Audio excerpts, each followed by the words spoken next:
bandiraɓe sehlaɓe heɗotoɓe radio sare jaam hiire moon hannde ko ñalawma talaata haɗu ko sappo e tati lewru février hitande ujunnaji ɗi nogas e nayyi en gaddi noon habruji moon e ɗemgal pulaar titruji meɗen ko toon to états-unis puddoɗen ɗum noon ko yamirore umminde toon to cour suprême o états-unis e fatude procureur mo laamu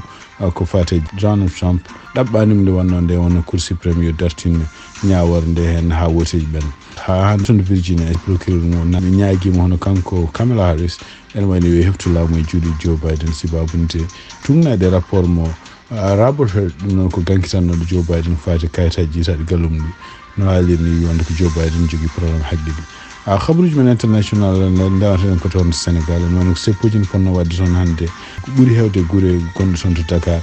kono noon seppuji ɗi mbaɗama ɗum noon kadi en même temps ene wayno internet kadi ko kuppano e ñalawma fof toon to Sénégal habaruji men cakkitorɗen ko jokkodirde Tijane Niang o wawa rokkude en kadi élément ji ɗi o jogui ko fati coftal ɓen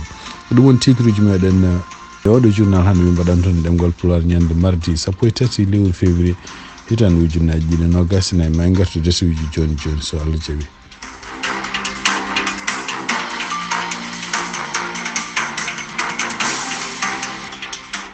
bandiraɓe sehlaɓe heɗotoɓe radio sare guiɗɗen habaruji meɗen ko toon to états-unis e tumnade kadi habaruji gumiri toon to Washington hono kamɓe suudu ñawirde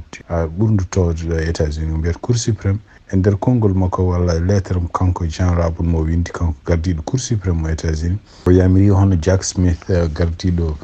procureur gardiɗo ko fate ñawore walla enquête ko fate kanko Donald Trump e nder anniya makko mo jiguino ko fate en walla ko takka ko fate woteji hitan ujunnaji ɗiɗi e nogas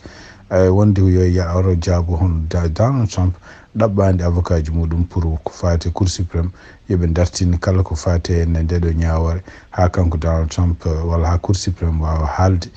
ko fate est ce que kanko Donald Trump mo jogui immunité walla ko wala ɗum e ɗum noon wayno kanko ko Jean Raboude e nder lettre mo windi o wi on ɗo Jack Smith no procureur gankito ko fate nde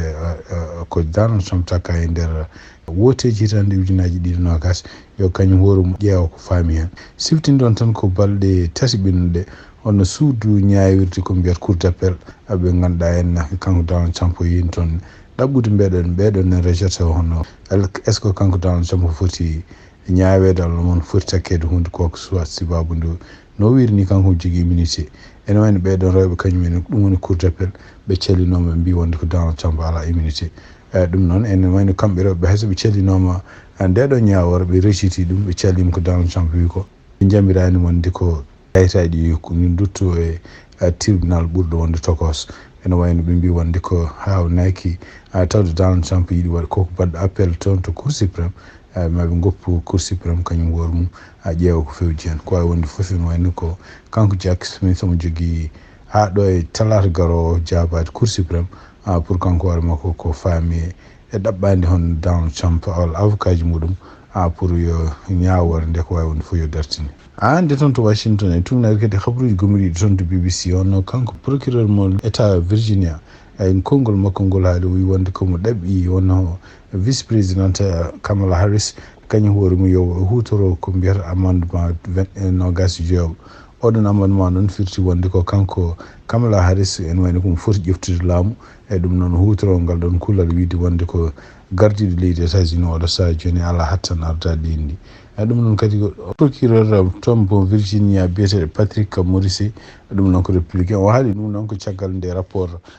jaltuɗo ono kanko enquitannoɗo kanko Joe Biden ko fati kayitaji tawnoɗo to galleji muɗum ene wayno kanko oɗon gankitoɗo ɗum o wino ko wonde ko Joe Biden ko neɗɗo nayejo e kadi joguiɗo probléme saji siftorde hunde e ɗum noon wi sibabude ɗum ɗon hono kanko Kamala Harris on foti ƴeftude laamu o heɓta laamu e junngo Joe Biden e ɗum noon wutoro komi mbiyata kuulal nogas joyi e ɓiwal taw ko ɗum ɗon ko heftude e juuɗe makko kanko Joe Biden laamu ngu fof kanko hoore makko Kamala Harris o wonta présidente ɗum ɗon ɗon siftindon noon ngal kuula e tumnade kadi histoire États-Unis ngal meeɗi hutorede tan ko hitande ujunere temedde jeenayyi e capanɗe jeegom e joyyi donc e ndeɗon hitande ujunere temedde jeenayyi e capanɗe jeegom e joyyi ko ɗum ko ndende président Kennedy warannode ɗum noon ne wayno ko oɗon saaha ɓe kutorima ngal ɗon kuulal walla oɗon amendement gonnoɗo vice président e lomtomo sifti non tan kanko Joe Biden e kanko kadi Kamala Harris e ɓe diwti no feewi rapport mo ganduɗa en hondo enquitannoɗo da Joe Biden fate ɗum kayitaji woni biyete Robert Hurt wiide wonde oɗon rapport en wayno ko oɗon haali ko fof ko haala nga jogui ka jingere pour wonde oɗon kañum hoɗum enquitannoɗo ko républicain habaruji men international nawaten ko toon to Sénégal e tugnede kadi e habaruji gummiɗi toon to radio France international e kadi ne winda Africa News hono kamɓe gouvernement mo Sénégal ene wayno hannde kadi ɓe kuppino internet ɗum noon ko caggal nde famano hono kamɓe yimɓe seppoɓe surtout taw ardi ɗumen ko pelle kewɗe taw ko pelle kadi lundiɗe laamu ndi jogorno mbanno hannde ko mbino ko ñalawma talata hannde koko ceppate e guure Sénégal fof ɗum noon surtout to guure ko wayno Dakar en ko ɗum waɗi internet kuppa ɗum noon e wayno ko hay sen ɓe mbawani sepputande ɓe mbawi jaɓodirde wonde ko kamɓe fof maɓe ndendu kadi ɓe mbaɗa seppuji mabɓe ñande ɗum noon hedde 11h ñalawma ñande samedi nde ko sifti ɗon tan hono kanko Macky Sall guila ñande 3 février nde o noddi nde waɗi déclaration e télé wi wonde ko woteji ɗi enen dettinama sibabu nde won haareji wonde walla won fitinaji gonɗi hakkude conseil constitutionnel e laamu makko e gueɗe mbaɗ noon ɗum noon e wayno ko guilɗe enen won yimɓe jeeyaɓe opposition surtout kadi won candidat ji won ko ɓuuri hewde candidat ji ene wayno koko caali ɗum ko fama tan hannde hono e tugnade kadi konngol gummi toon to BBC hono konngol makko kanko Anthony Blinken ɗum noon ko gardiɗo affaires étrangére mo États-Unis o wi wonde ko États-Unis ene ɗamini ene ñaagui kadi ha hannde yo woteji ponnoɗe waɗede ñande 25 février yo mbatta hayso ɗi mbaɗani yo ɗi mbaɗ kadi ko mbaɗ kam ko yaaci tawanani fodde ha mois de décembre hono kanko kadi ministére des affaires étrangères mo français en wayno kamɓe koye mabɓe ko ngol ɗon ko oɗon idée kadi ɓe jiigui wonde ko woteji ɗi yo woteji mbaɗe ko yaaci toon to leydi Sénégal noon ko hollude kamɓe ɗiɗe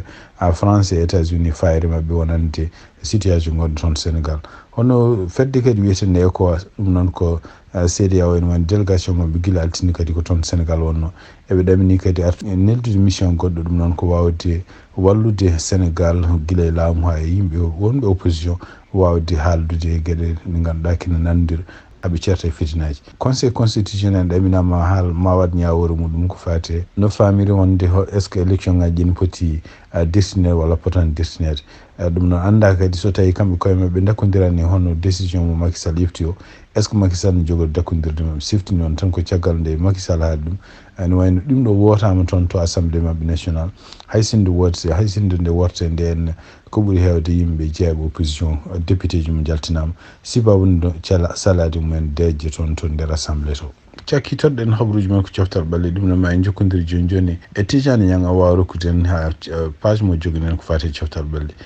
Tijani Niang bisimilla ma. assalamu aleykum wa rahmatullah tedduɓe heeɗiɓe haalirde radio Walsare joni kabaruji men coftal ɓalli ummorade dow lamorgo leydi Mauritanie Nouakchott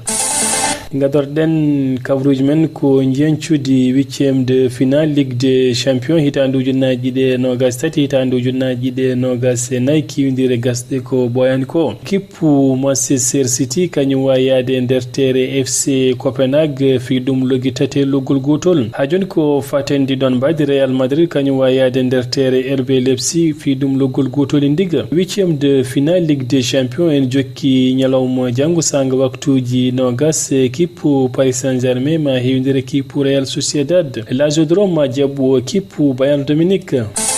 ɗo e lamorgo leydi Mauritanie kiwdiral retard championnat mo leydi Mauritanie Super 2 gasɗo ko ɓoyani ko kippu FC Nouadhibou kañum wawi hebde polgue yesso kippu AS Nim logui ɗiɗi e ndiga ha joni ko fatendi ɗon mbayde Ablaye Gaye ɓurɗo andirede Play signini contrat to kippu AS Douane ha joni ko fate kabaruji coftal ɓalle nder leydi Mauritanie hono défenseur central mo leydi Sénégal jarowo duuɓi 20 biteɗo Zil Gouyabi o signini contrat kippu AS Lixar taw contrat o ma duumu hitande e oɗo défense o umuri koto kippu Mbour ha joni ko fate kabru coftal ɓalle nder leydi Mauritanie championnat foot hitande ujunnaji ɗe 23 hitande ujunnaji ɗe 24 Inter Arena première journée jogor fuddade ko ñalawma halet pardon ni hawra 16 lewru février kiwdirde ko ni cifri ene waɗi puluji ɗiɗi kiwdire 15h GMT kippu Hayre Mbar ma hiwindere kippu Keydimbe Joro. 15h40 GMT kippu Sare Ndogu ma hiwindere kippu Sange. Et 16h20 GMT kippu Jowol Sare ma hiwindere kippu Tachan. 17h GMT Ganki ma hiwindere kippu Tekan. 17h40 GMT kippu Jinge ma hiwindere kippu Wending. Pulbe jogor fuddade ko 18h20 GMT kippu Chalgu ma hiwindere kippu Solimale. Kippu Dubango 19h GMT ma hiwindere kippu Bagudin. Chide 19h40 GMT ma hiwindere kippu Boge Escal Boge Bas ma hiwindere kippu Rinjaw 20h20 GMT. Kiwindiral sakengal jogor zuude ko sanga waktuji noga sego woni 21h GMT kippu Silla ma hiwindere kippu Daral Barka.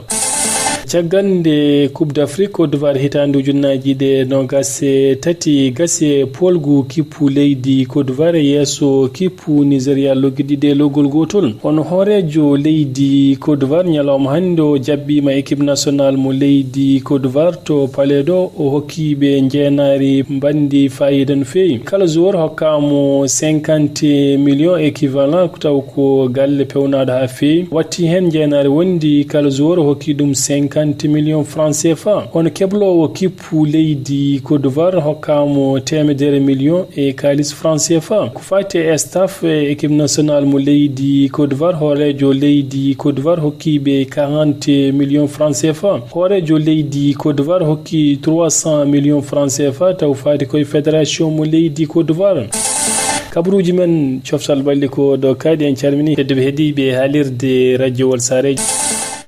bandiraɓe sehlaɓe heɗotoɓe radio Jowol Sare ko ɗi habaruji min jogori noon hannde oɗo ñalawma talata 17 lewru février hitan ujunnaji 29 yen mbaalo jaam ha jaam kadi so tawi Allah jaaɓi on jarama.